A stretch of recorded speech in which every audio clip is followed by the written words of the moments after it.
Well, welcome to the fifth part of the lecture on labor market unemployment and inflation. This is part of the lecture series of the Introduction to Economics course of the Middle East Technical University, Northern Cyprus campus. Well, we were talking on the efficiency wages hypothesis, and we talked that according to the hypothesis, basically, well, companies, in order to encourage their workers to work harder, they were pushing their wages up. However, when one company pushes wages up, the other companies, in order to keep their workers work harder, they also keep up. So in the end, the effect goes away, and then they need to do it again and again and again. So in the end, well, initial push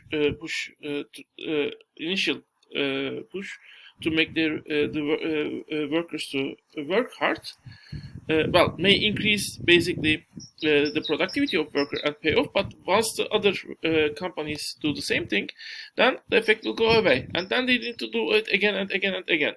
So in the end, since as long as they compete with each other and as long as unemployment doesn't exist, basically this will become a race between the different companies. In the end, since the productivity of workers don't raise up, basically,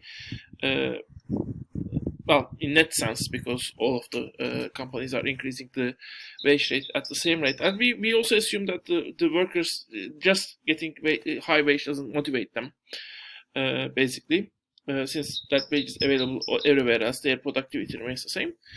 In the end, I mean, the productivity is fixed, wages are high, and companies start to fire workers. But once the company starts to fire workers or not hire as many workers as before, in that case, there will be unemployment. Now, because there is an unemployed people around, basically, well, being fired from your job will become something risky, because once you are fired from the job, there are so many unemployed people. So companies have more people to choose from. So number of vacant jobs is much less than number of unemployed people, and as a result, now the companies don't need to raise the wages anymore, but the wages still remain at a high level. I mean, higher than the level which will clear out the unemployment rate. So this hypothesis, efficiency wage hypothesis, is the other hypothesis that is explaining them in the mainstream economics, that is explaining the structural unemployment. So now we can go to the Phillips curve.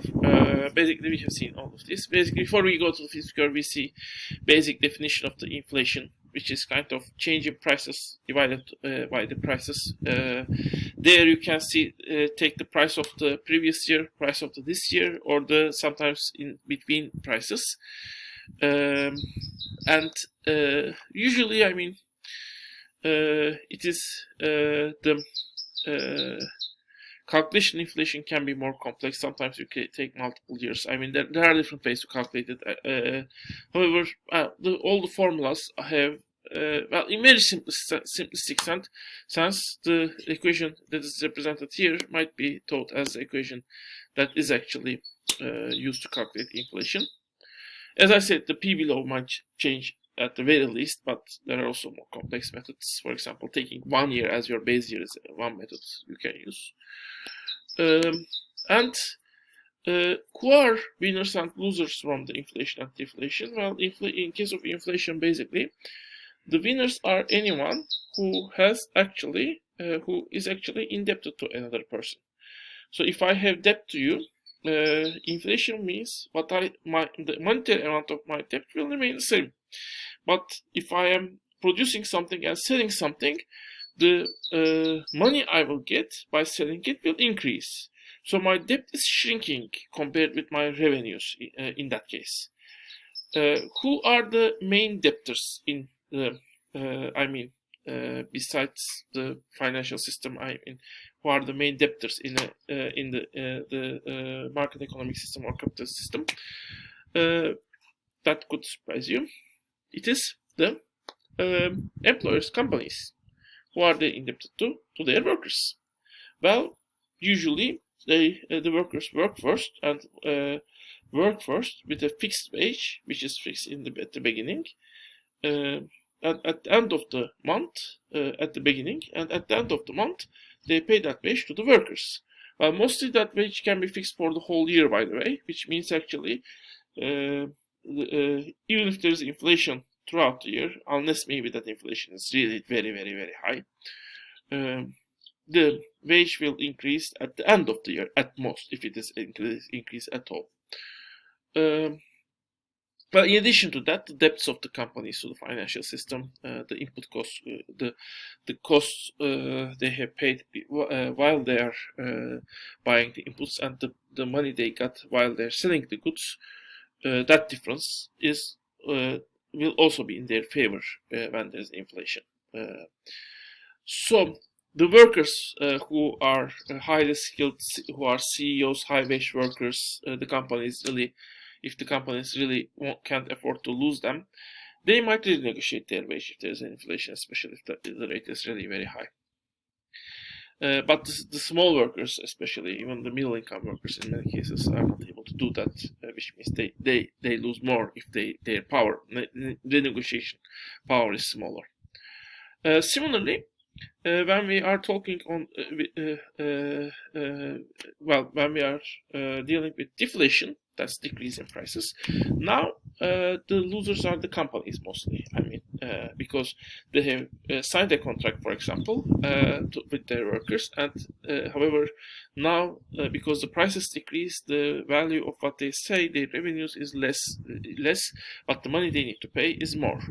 And same is true for all creditors, for all debtors actually. I mean, creditors in this case, because the value of the money they got is more compared with the previous case, and they can buy more with the money they got compared with the money they lent at the time when they lent that money.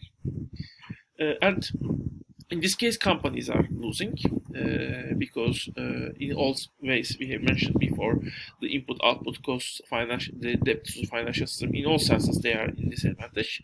And now, of course, the powerful companies, the big companies, especially in this case, like the huge international companies or big national companies, they can renegotiate their debts or the wage they pay to their workers. However, the small companies might lose more. And especially in case of deflation, the small companies go bankrupt very often. Or, for example, farmers who are also kind of self-employed, and maybe they might be employing some people. In the United States, for example, there was a deflation in the late 19th century, and that was the time when many farmers have gone bankrupt in the United States. So since kind of the growth in the economic system, the increase in output level and unemployment rate also is dependent. So in the end, the main decision makers at the center of the economic system are the employers. So they are controlling the production. So all other people will just decide whether they will provide inputs to them or whether they will get outputs of them. However, what will be produced or organization of this production process is done by them. And if they are in the disadvantage, economic system loses more. And that's why, because deflation is harming them, the companies, rather than the workers, deflation is, people are mostly more afraid from the deflation than the inflation. Well, people are afraid of inflation if the inflation gets really high, like 10%, 20%, 30%. However, even at 3 or 4% deflation, that's 2 or 3% reduction in prices, is something people are usually afraid of. But 2-3% inflation is not something people are usually afraid of. Actually, many major economists, like, for example, Milton Friedman, thought that a small level of inflation is healthy for the economic system because, it prevents this freezing the prices. Since all prices are decreasing, the workers or the output, the goods that are really valuable, their price actually will actually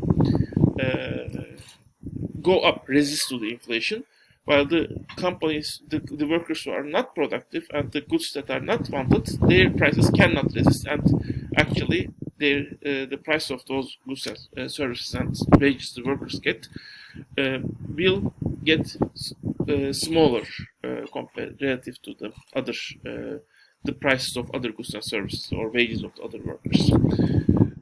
So it creates it helps economy to adjust to new conditions. That's why a little inflation is seen as healthy, basically, for the economic system. So now we can start with the Phillips curve. We have seen most of this basically. So we have seen how Keynesian economic system was taken it. We should mention this basically. In 1970s, the relation between the inflation and unemployment seems lost when Phillips curve for that time was drawn. So basically, when you have a Phillips curve, you see points everywhere. I mean, in all this chart. So what was happening seemingly was this Phillips curve was actually shifting up. Why was Phillips curve shifting up? There were two explanations.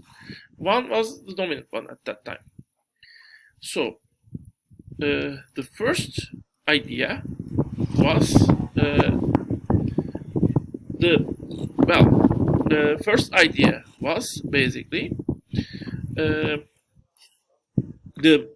Phillips curve was shifting up because there were other factors that were increasing the prices.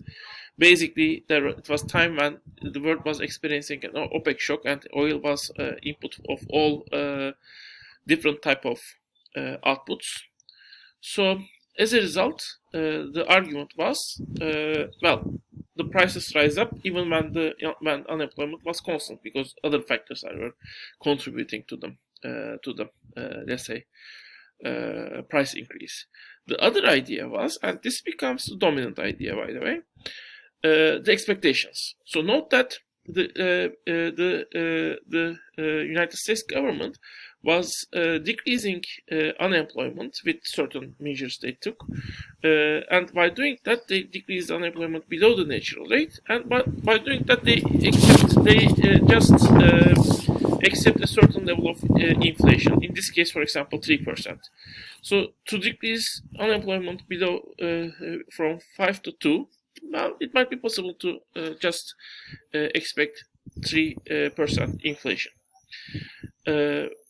But and here we see the logic of the Phillips curve actually. When the unemployment rate is low, the workers will be in high demand, so they can demand a higher amount of wage increase.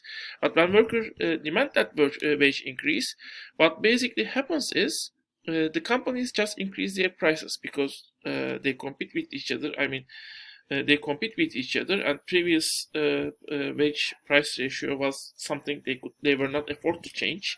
And here the companies should not have any monopoly power, so they should set the price just as low as possible, both when unemployment is here and also when unemployment is here. So that means any increase in wages should be directly translated to the prices. So in the end, the prices will rise up just as much as the wages. So workers don't win anything in this case.